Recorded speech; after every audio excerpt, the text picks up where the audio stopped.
Rahul is CEO founder of Irreverent Labs, a venture-backed generative AI entertainment studio with a mission to build fun, automated entertainment experiences using text to animation AI. Irreverent Labs' first release and Mecha Fight Club or Mecha? How do I pronounce that one? Mecha Fight Club. Mecha Fight Club is described as a hilarious fighting game in which advanced artificially intelligent non-player characters battle, breed, and live on blockchain. And we'll jump into all of this. Prior to funding Irreverent Labs, Rahul was the co-founder and former CEO of Unikrn, which developed itself as the leader in esports and video game wagering from 2014 until it was acquired by Entain PLC, one of the world's largest sports betting and gaming groups operating in the online and retail sector in 2021. Before Unikrn, Rahul founded, grew, and sold Voodoo PC, a computing performance business, and that was to HP. There is a lot to unpack and very little time, so let's do it. I always like to begin it with just asking you, where did you grow up? What was the family heritage? Yeah, well, I grew up in Calgary, Canada, and I grew up in a house where my father was an entrepreneur, and I watched him basically start with nothing and build and grind into this kind of, I would call it a high flying entrepreneur, somebody who does really well sometimes and then has really low lows and really high highs. It actually wasn't easy, I would say, growing up, because I think we transferred schools like 7 times when I was in elementary school, to give you an idea. So I got to see what it was like to be an entrepreneur from his standpoint, and I guess it was in my blood to kind of go down that path, but maybe in a different level. In a different level. Did you have an experience that from early on and seeing your father? Was it a number of businesses, or is one particular venture that he was? No, it was a number. Like, he was kind of like actually, he started out selling butter door to door, if you can believe that. Oh, and nice. He worked in a butcher shop sweeping the floor. He used to tell people he was the butcher, like, just really really crazy stuff. But then he went into real estate, and things just went crazy. He started to buy real estate back in the 1980s, where you could buy places for $1 and then rent them out and that sort of thing. And that went well for a while. And then the real estate market collapsed and he went bankrupt, and he did it again. And it was interesting just kind of watching him go through that. So yeah. Wow, that's crazy. I always feel door-to-door sales is one of the, and this is spoken by someone that had to do it as well. It really does teach you a lot about having to figure out what is the actual incentive of the individual that you're approaching, and how to handle rejections, of course, people slamming their doors on you. So it's, I don't know, it's a very good experience, regardless of what you end up doing, whether you end up doing something else. It's just, I feel like it's not easy. It's tough. So I think any kind of telemarketing, door to door, that sort of thing, those types of sales is hard. Kind of like in tech, when you think about it, a lot of tech entrepreneurs try and figure out when they want to start hiring a sales team, to go out there and sell their product. And there is a time when you do it, where sort of like a formula where you do it at the most opportune time, and you don't really have to sell anything. It's easy to sell a product at that point. But but when you're selling vacuums door to door, that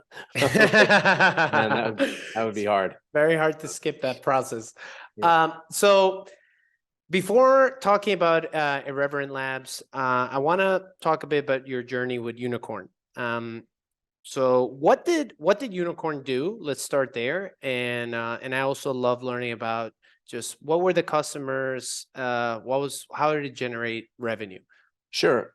So first, just to give some background, I've been in the gaming and entertainment space my entire life. So even before Unikrn, I started a PC gaming company that got acquired by HP. And then I got deeply involved as the first investor and head of strategy for a VR AR company from Montreal that got acquired by Apple. It's called Vervana. I started Microsoft Ventures with my current business partner, David Ruskino, back in 2010. Between 2010 and 2014, our job was to help startups, build and grow, or at least my job was to help startups build and grow. And I left Microsoft to go back into gaming again. And I identified an area that was super hot at the time. It was esports, and esports was sort of blowing up. And so, the idea was that people watched esports, and, as I was getting older, I watched sports and I watched esports, and, I sometimes like to place a bet on sports. So, so I had a business partner who I met at Microsoft. We were incubating one of his companies, and he was from Australia. He's like a big time gambler, loves to bet on sports and knows a lot about it.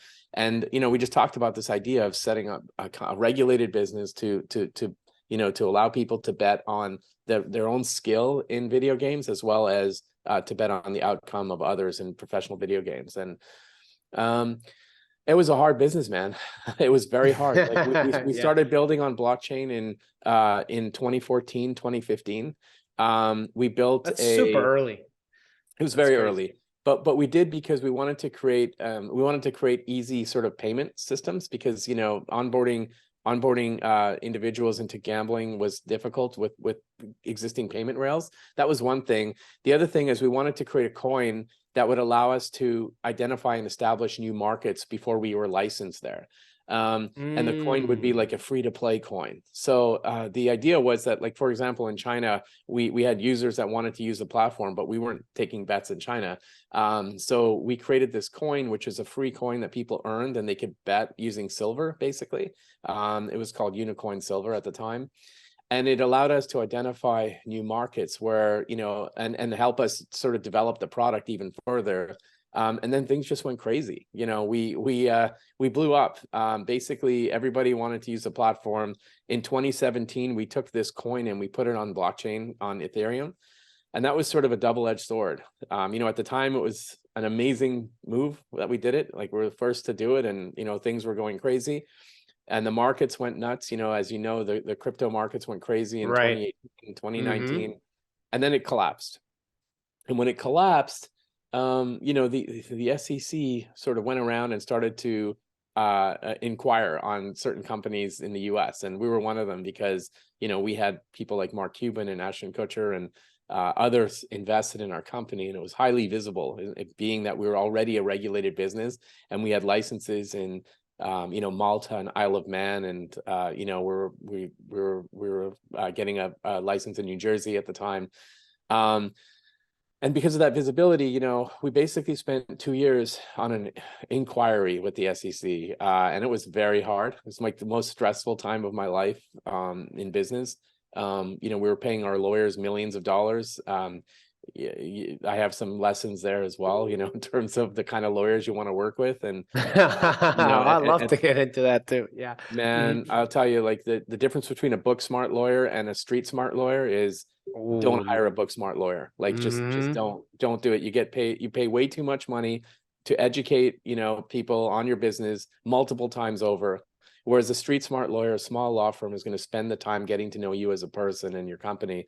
And it just made a big difference to us when we switched lawyers. But at the end of the day, we were burning cash on legal fees for no reason. So we ended up settling, which was great. We just called the SEC and said, like, what do you want? And they wanted us to kill the coin. Give us a number. Just give us a number, kill the coin, and continue with your business. So, we ended up paying a big fine that they were going to use to distribute to the customers. And we went on and continued to build the company. And when we did that, we got a lot of interest. There was so many big companies that were interested in Unikrn because we had built some unbelievable technology. And after settling with the SEC, it just opened up the doors to potential acquisitions. And then in 2021, we got acquired by Entain. It's like one of the biggest gambling companies in the world. And as part of the deal, I didn't want to be part of gambling anymore. I just wanted out.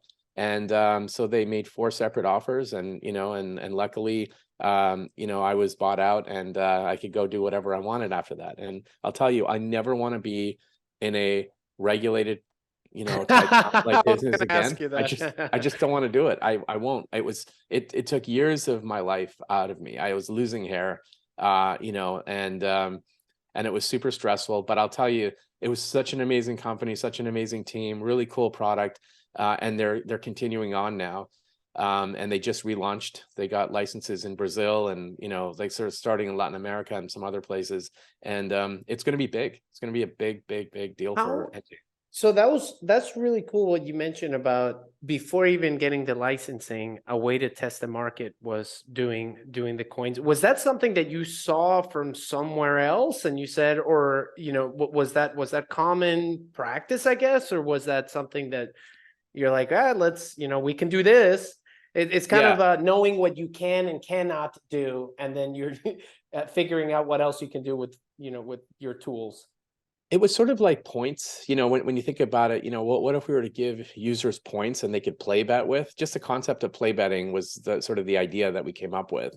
And no one had done it before. The fact that we were early in blockchain was kind of weird, that we were building everything internally, and then we put it out on the public blockchain in 2017. Like Right. we were very early in general, and pretty early in Bitcoin as well, just thinking about the future of cryptocurrencies and that sort of thing. Looking In back, fact, would you have done that same move of placing it on Ethereum? Because you said that it was great and it was, it was kind of of a course, you know double-edged what? sword. Looking Looking back, back, obviously, yeah, everything in yeah, hindsight is nothing would change. Nothing. The only thing that I might have changed, well, the only thing I would have changed is the lawyers. I would have dealt with a completely different law firm and a different legal strategy altogether. But as terms of product, we did everything right. We in fact, if you look at the history of this whole thing and the judgment with the SEC and that sort of stuff, there was people inside the SEC commissioners who disagreed with the SEC, and they wrote a dissenting blog about it. Oh my Hester God. Pierce actually wrote a dissenting blog about Unikrn and saying that we weren't. She basically said we didn't do anything wrong and they should have given us time. Wow. Which is right. You never seen that happen before, where somebody inside the SEC, a commissioner of all things, comes out and says, we made the wrong decision, essentially. I mean, that was wild, right? Yeah. Oh, I'm sorry. Go on. No, you can just imagine my frustration, and I'm still a big believer in the space. In fact, at Unikrn, even after this all happened, we made a big investment in Zed Run, which is a horse racing game on the blockchain. And we still own that investment, because we really believe in this space of, there is something there. I will say this though, putting like blockchain in general, these different waves of bull bear runs. Like I've seen 4 now, I think 4 Right. bull bear cycles that I've been through. Every bull bear cycle brings every bull cycle brings a larger audience and new opportunities. The problem is it's so fast and loose. There's a lot of scams, and like 98%, 97% of the projects are absolute garbage or end up going to zero for various reasons. So you got to be careful. But there is a promise here. There's something promising in the future in the space. It's just this last run was horrible. Like what happened with FTX and Celsius and all these things. It set us back a number of years. But at the end of the day, Bitcoin is still Bitcoin, and it'll still carry this trash heap on its back. And I still believe in the space, and I think over time you'll see it come back again. 100%. And it helps when you've experienced those bull runs, like where you see it go up, you see it go down, you see it go back up, and you're like, okay, like this is there's survival here. It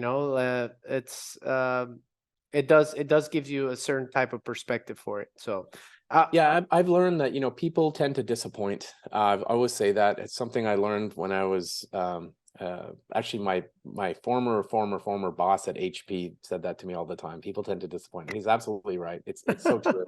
And does that also mean, I love that expression, does that also mean kind of like don't put someone in such a high esteem? Right, that's exactly it. It's kind of like everyone's human.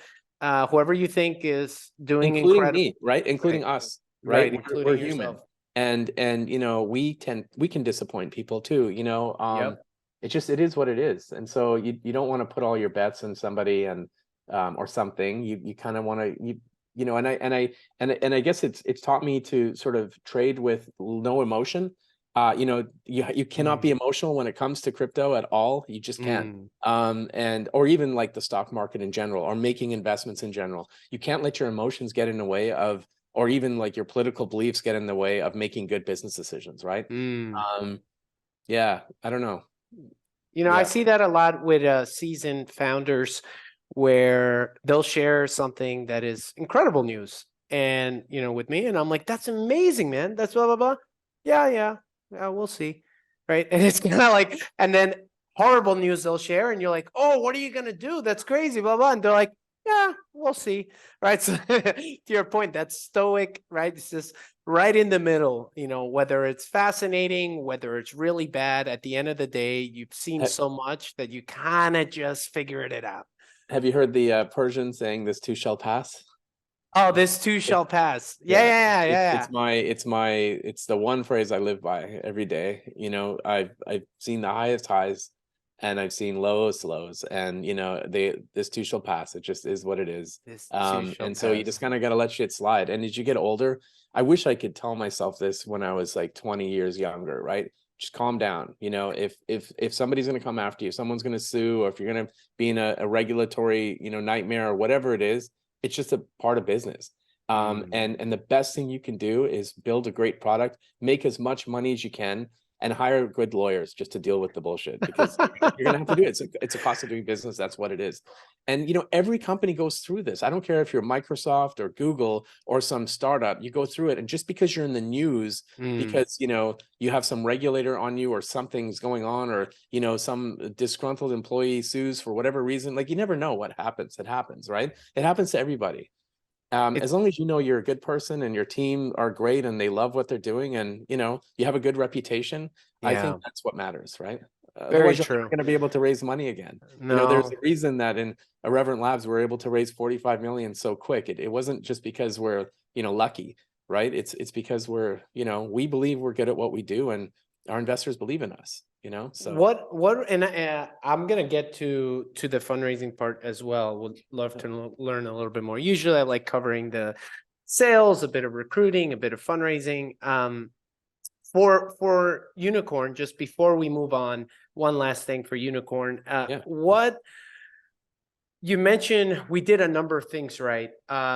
What were some of the earlier moves that you said that you believe, wow, you know, whether it's us doing that and the right timing, but it really worked out, because you know, it could have gone sour. I can tell you the one move that we did right was we went down the path. So there was two choices in our space: fantasy or gambling, right? And in our eyes, fantasy was gambling, but like fantasy is basically DraftKings and FanDuel were the big boys at the time, right? Got it. And we were coming into the space, and there was other esports companies, Vulcan, I think, and Alpha Draft were coming in, and they were going straight down the fantasy space, chasing after FanDuel and DraftKings. And we just said, no, you know, we're going to go down gambling because we think the future of regulated sports betting in the US is going to change. And we made the right decision. You know, we were ahead of our time. Like, I tend to get into businesses where I feel like we're ahead of time, which I guess is okay, but sometimes it's actually bad. But in this case, we made the right decision. We went down the path of gambling. We embraced it. Even though our investors kept asking us, or even imploring us, to go down fantasy, we didn't do it. And it was a good decision. Focus in that one route. Yeah, and I guess the best lesson there is, don't listen to your investors. They're not always right. Like, you should, I mean, when I say don't listen to them, but don't take their feedback as you know, major company pivoting changes. Just take their feedback in and really think about it. Right. Yeah. There's different incentives in their eyes as well as in what you're doing. And if you're especially, you know, just listen to your customer. It's crazy how often as a founder you get stuck on, well, what else is new and who else just came into our industry and what are they doing and what, and sometimes you lose track of, you know, like, well, is our customer happy? Are we doing what we're supposed to be doing? You know, so any thoughts on that, on the customer side of things? Yeah, look, you can listen to your customer in terms of the best way to listen to customers is look at sales, right? You know, and you could say, once you have product market fit, once you know what product market fit is, you can start to measure your product market fit and then go from there. But listening to customer, to me, is about building community. and being engaged with your community. Community is probably the most important pillar in building a real brand. Like the three pillars are basically, number one is you build a really killer product that people want. Number two is you build an amazing team with a strong culture that live and breathe and eat and sleep your company. And number three is a community that will carry you on its back when the shit hits the fan, when things go to trash. And where I learned that from, I think, was Apple back in the day. You know, when Steve Jobs came back to the company, he did a speech in front of a small group of his community that would have walked on hot coals for him, right? And believed everything he said. And he was convinced that he was going down the right path. And, you know, they carried them on their back. It's just like Tesla has a strong community. You know, everyone who owns a Tesla loves it. They don't, you know, they might get mad at Elon Musk for making dumb comments. They love the product. Agree. You know? I agree 100%. Once you get that Tesla and then you hear other people talking about like, oh, you got to sell the stock or the company. You're like, I don't know, man. I love it.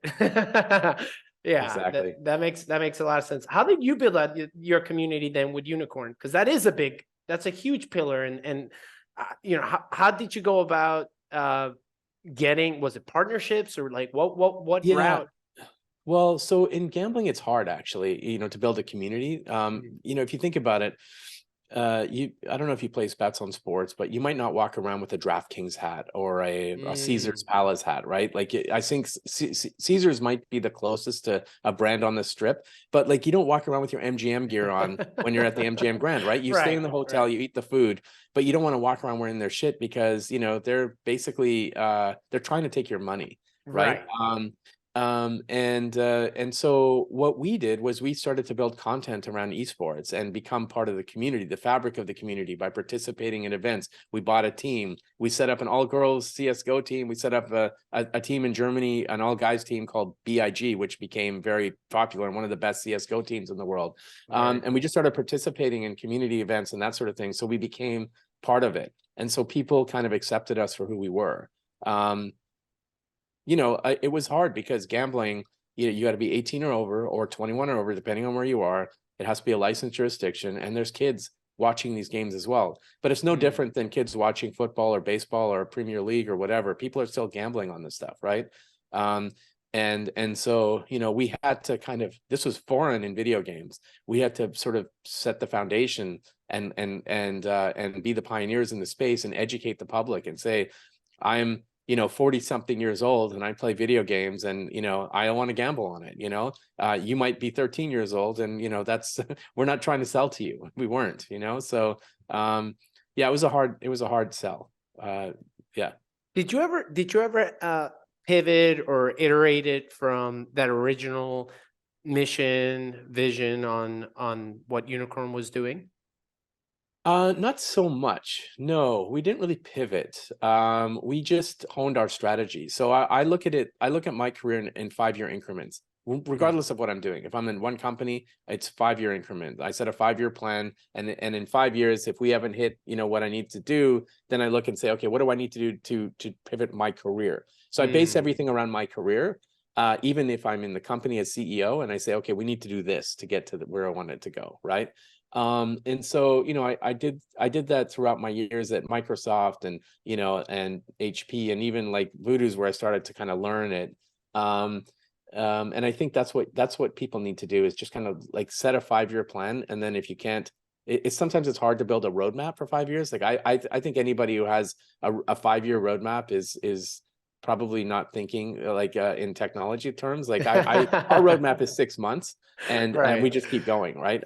We keep iterating and building on it. So I think if you set a like 5-year plan and you pivot and after every 5 years from the standpoint of your own personal kind of career, then you'll get to the right direction. Yeah. I love that. That's an awesome way of looking at it. It makes a ton of sense. I'm gonna steal that from you. So what about Irreverent Labs? So let's jump into that. Yeah. A lot of really exciting, cool things that you guys are doing. So let's start off with first. Can you re-describe to everyone what Irreverent Labs does and some of its projects? Okay, can I start with the founding story? Absolutely, go for it, please. So my business partner is probably one of the smartest people that I know, and I've had the pleasure to work with. We started Microsoft Ventures together, and he's the one guy that I know that is he's smarter every day. Every time I talk to him, he's got something new to share. He reads tons of books, and he's just he's a freaking robot, is what he is, right? I would say like he doesn't have a lot of emotion, but he is a robot, and he's a very smart robot. So when Unikrn was acquired, he contacted me. He left Microsoft Ventures to go start a fund of his own. He was making a bunch of investments, but then he went back to Microsoft again. He spent most of his career in machine learning, and he was at Microsoft's security division building their AI team for using AI to identify and thwart nation state attacks against the United States and big companies in the US. So he was building the AI team for that.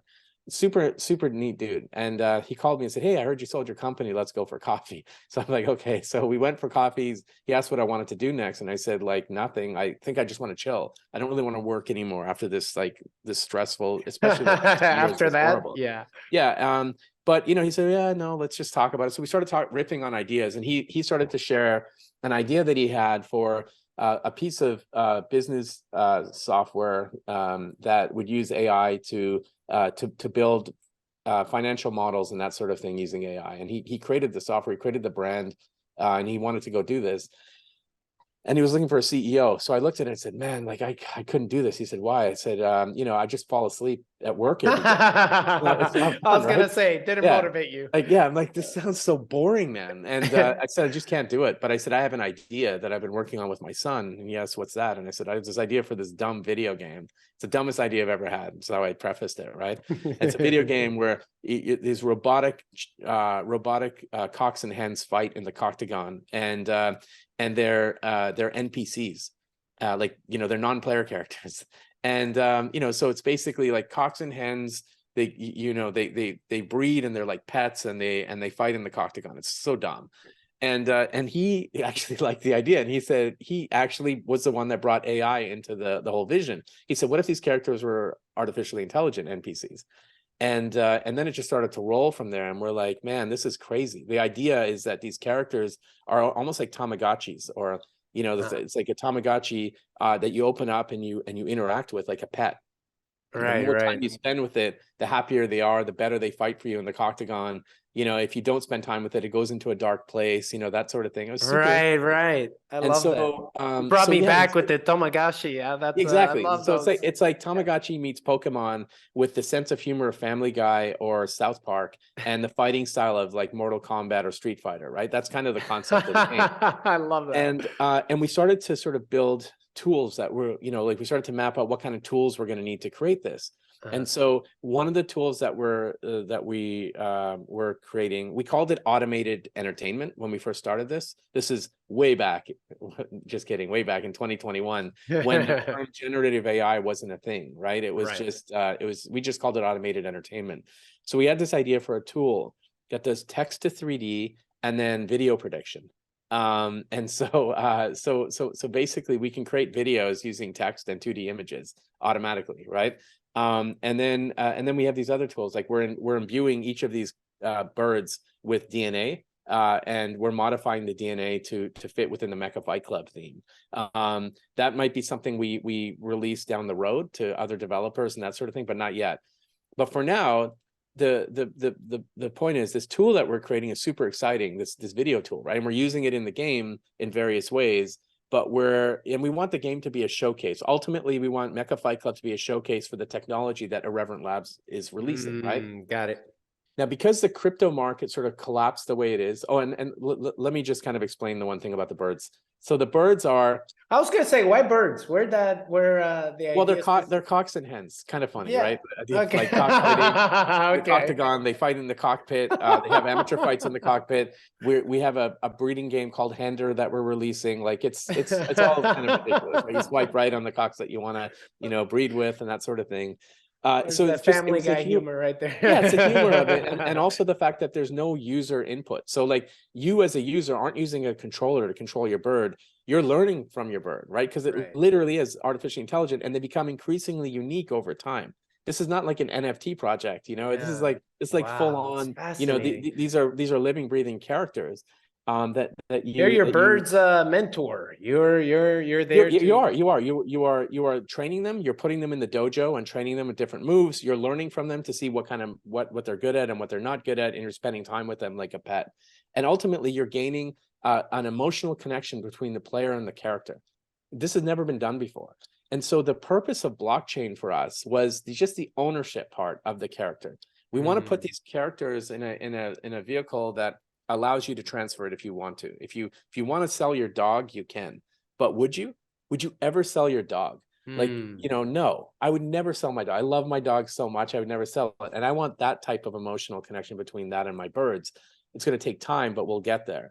And so ultimately, your prized fighter. I mean, yeah, it's your prize fighter, right? And we track the entire history. We have these provenance cards that are also on blockchain that basically track the entire fighting history, the amount that they've earned over time, and you know, that sort of thing, their win-loss ratio and whatever. And these birds, they hatch out of eggs and they're pre-named from the factory. So you might end up with a really rare bird like Paris Shilton, and I might end up with Oprah Henfrey, you know, or you know, you might end up with like a really cool bird that has like a very unique name that everybody wants, like Elon, for example, whatever. Right. And anyway, so the purpose of blockchain was just for the ownership of the characters, but ultimately the game is built in Unity, and all of the AI lives within our system. So, you know, in order for you to play, you connect your bird or your wallet to our platform, and then your bird comes to life. It's almost like we're breathing life into these NFTs with AI.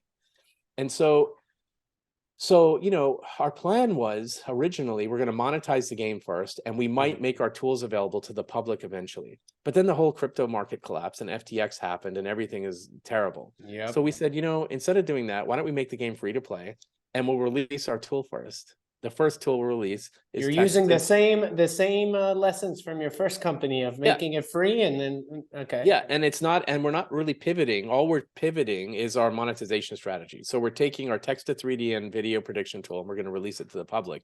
And we think like around 3 months we'll have something out to the public, and what we're working on is pretty mind blowing. Like So yeah, tell me. Oh, sorry. Go on. I was just going to say, like, AI is not. So I was just going to say AI is not easy. A lot of companies out there saying, yeah, we're an AI company, but they're building on ChatGPT's foundation models, and they're basically a prompt company, which is fine. Nothing wrong with that, right? No, it's a different business model. It's a different business model, and there's lots to be made in that, right? But to be a real AI company and to claim that, you're building your own foundation models. You're buying the compute. You're getting the allocation of GPUs from NVIDIA. You're setting up a data center. And then you're hiring these machine learning freaks, you know, from industry that recruiting them is hard enough, because they're working at places like Google or Microsoft or wherever, working on some serious problems. Why on earth would they want to join an AI entertainment company, right? And so we have some pretty amazing people that we've hired. And we've been able to do that because of our history. My partner and I, we find people that we've worked with in the past, or, you know, people that are referred to us or that sort of thing through our network. I love that you leverage your experience, your relationships. That's by itself is a competitive advantage right there. When you talk about text to 3D, right? I've seen in what is it? Rainfall. There's a number of companies of text to video, right? Where you type text and it generates video for you. 3D. How is that brand new? Like, you know, I'm not big into the space. So when you're talking about text to 3D, is that completely revolutionary? Had that been worked on before? The revolutionary part is be able to take high quality 3D images and then do video prediction around them. So to predict video and generate that video.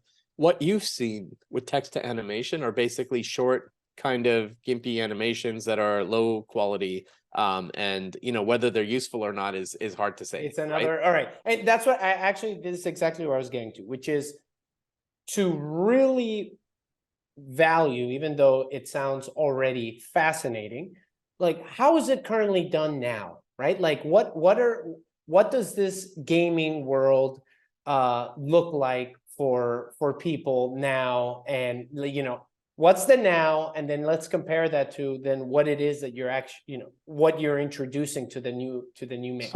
So a good way to look at it is like, what did it take to build a game like Assassin's Creed, right? There's a lot of world building that goes on in that game, and they probably have, say, 200 animators just working on world building, not to mention everything else that goes into a game. So a studio would have a giant investment to build a game like Assassin's Creed. Now, of course, it's great if they build a great product and they can have all these artists working on world building and that sort of thing, and the game is a success. They can franchise it. They can turn to merchandise, movies, all that stuff. It's unbelievable, right? But what we're doing with less than 30 people is we're able to create an immense world using AI doing the world building. We're able to basically take the work that the artists are doing and augment them with more arms, if you will. Like, we can basically 10x what an artist is doing on our team, and give them tools to increase their capability quite significantly. So, for example, if you look at the amount of assets that our company has created using by hand versus how many we've actually generated, it's at least 20-to-1 ratio. We've been able to take what they've done, and we've been able to 20x it at least over the last year. So if you think about that from a studio standpoint, it just means you can do a lot more with less people. And you can get your talented people working on lots more things. I'm curious, aside from the generative power of being able to automatically create this world via AI, in terms of time and speed, I guess, what does that look like? Because one is having the capability of doing it, and then the other is does it still take the same amount of time as it would for a team of 200 people that are putting it together, or not way even faster? It's way faster. It's exponentially faster. Like the fact that I can create a 1 minute long movie about something, anything. Like, for example, if I want to be in the next John Wick movie, and I want to be in a John Wick inspired movie, then I submit a picture of myself. I describe the scene, and I use like John Wick as an example for it to get inspired from. And in a few minutes, there'll be a 1 minute long movie, a high quality movie of me inside of a John Wick movie, right? If you were to have somebody sort of create that, it would take days, and versus you can generate it much faster. So then the question is, how does the monetization look like, right? And that's where things get interesting. So the cost of public compute, a lot of these AI companies are probably looking at AWS or Azure or that sort of thing, or even Google's playground. Google is probably the easiest to deal with right now because they kind of want the business. They're good people. The issue is that the cost of compute is just too high. They charge on usage. There's no sort of flat rate, that sort of thing. The best way to do it is through bare metal and getting your own, data center set up through some sort of NVIDIA reference center, if you know how to get that done. But to sort of give you an idea, NVIDIA just released these new GPUs called the H100s, which are the next generation of GPUs. A100s were the previous generation, which are still widely used. You can have like the cost of building a small sort of setup would be in the millions. Over a multi-year period, it'd be you could easily spend $15 million over 3 years if you load up enough GPUs to do the work.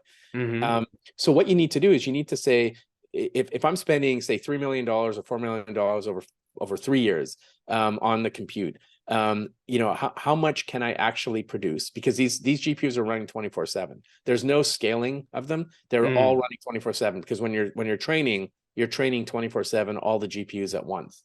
And then when you have users on the platform, you have to sort of take those costs and then divide it by the amount of time and that sort of thing. So if it costs like 2 cents or a cent for a chat GPT query, let's say, right? They could probably charge you a membership fee and you'd be fine, you could use it, and they could probably monetize that pretty quickly. In video, if it costs $5 to $10, to generate a video. How do we present that to the user? And you know, and what does that look like? Well, to produce, we've done comparables, and to get somebody to produce a video, like, you know, a really nice quality video doing something in particular for marketing or whatever, it could cost you at least a few $100s at least. You know, and if we can charge somebody like $10 or like a membership fee and give them a certain amount of usage, we think we have a pretty good offering. So the next step is product market fit. After we launch, we're going to make it free for people to use it. We're going to learn and then figure out product market fit. What do you what is your hypothesis? What's your vision with this, of where you believe the ramifications of this can lead? Well, so my hypothesis is, first of all, in gaming and entertainment, there is a future of where users have ownership in the games that they're playing, ownership of characters that they're building, ownerships of something where they have a continuation of what they did, where they left off. I really believe that mixed reality is the future of entertainment. I think you'll walk into a bar and you can have a cockfight in the middle of a bar with your friends. It'd be a really funny experience, and people will be betting on it and that sort of thing. Right. And I think a lot of this is largely driven by AI. So you know, you're asking me sort of a loaded question, because there's kind of a different, we're an AI entertainment company. So where does this go, right? You know, and at the end of the day, you know, I really believe that AI can help creators. People shouldn't be scared of it. People shouldn't be thinking, oh, it's going to take jobs. Because, you know, what I outlined earlier with a company like Ubisoft or whoever building a game like Assassin's Creed, you know, people automatically assume, oh, well, here we go. You're looking to take away the job of 180 creators. Absolutely not. What we're trying to do is use it as a way to inspire creators to do better work. Like, I don't know if you use ChatGPT for your daily work, but I do. Yeah. Right? I use it to 100%. write letters, and it's made me way more productive. Like, whereas in an 8-hour day or a 10-hour day, if I had to sit there and write, I would spend time sort of racking my brain. Now I can write much quicker, and it's taken away all the shitty work that I had to do to kind of, you know, think of things, and it's made me focus on other things. So I'm way more productive with it. And I think that's how people should look at it. What part is the one that excites you the most, or that you really want to get to with this particular, you know, technology and product? Because obviously the hypothesis is where you believe possible ramifications, but what's one that you say, like, I think David I want to and drive both, it this way? Yeah, David and I both would love to see a movie created exclusively on our platform at the Cannes Film Festival. I love that. That would be our goal. Yeah, we'd love to write a press release for it now and then have it happen in the future. But yeah, that's something we'd like to see happen. That's fascinating. Have you ever gone in that space at all? Like, any interaction with? Well, I mean, we have like investors in the space that, you know, that are in entertainment, you know, very tied into Hollywood and Bollywood and that sort of thing. So at some point we're going to leverage those connections, but not yet. That's super exciting. Yeah. That'd be really, I think that's really part cool. of like building out your cap table, is thinking about the kind of people that you're going to need in the future. Maybe not today. Like, if you're worried about, if you're raising money and all you're worried about is raising money from anybody, then you're doing the wrong thing. Like, you got to start fresh again and really think about who you want to raise money from, and tailor the pitch to them in a way that resonates with them, so that in the future you can leverage that relationship, you know, because you're going to need it eventually. When you mentioned that you raised 45 million for Irreverent Labs. This is based on previous experiences, successes, any other lessons? I mean, that's a great one that you did, which is actually think about the investor that you bring into your cap table and how they may be valuable in the future. Any other things that were traps in the past where, you know, you learned from? And the biggest lesson I learned was find the best lead investor you can, and then give them an opportunity to invest. And the best lead in what way? You mean strategically what they can? No, best lead VC. And the reason I say that is, in my last company, we had a boutique VC. They were good. They were like the golden child of Silicon Valley for boutique VCs. They were very well known. and then they became the face of the Me Too movement. They were the first VC to go down because of some shitty stuff that one of the partners was doing. It was called Binary Capital. I don't need to get into the story because you can Google it and find out for yourself. But what it did was it left us without our VC. We were rudderless for basically the full, 6 years until we got acquired. Like we were running the show. We didn't have a board with them. We had nothing with them. We just ran the show. And then they got taken over by another fund out of New York that knew nothing about our business, but were very supportive of us as entrepreneurs, and we figured it out. And I guess what that did was it showed the other VCs on, that made the investment in Unikrn that, we were the kind of company that will figure it out at the end of the day. When we started Irreverent Labs, David and I had a discussion about the kind of company we wanted to build.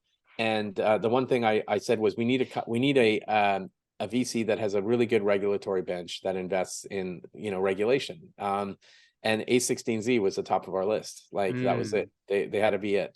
And so we tailored a presentation for them that we just weren't sure how well it would go because, when we pitched them, we were pitching in front of Ariana Simpson, who is a brilliant investor, and she she is very knowledgeable about the blockchain space in general, and just in general in technology. Like she knows a ton.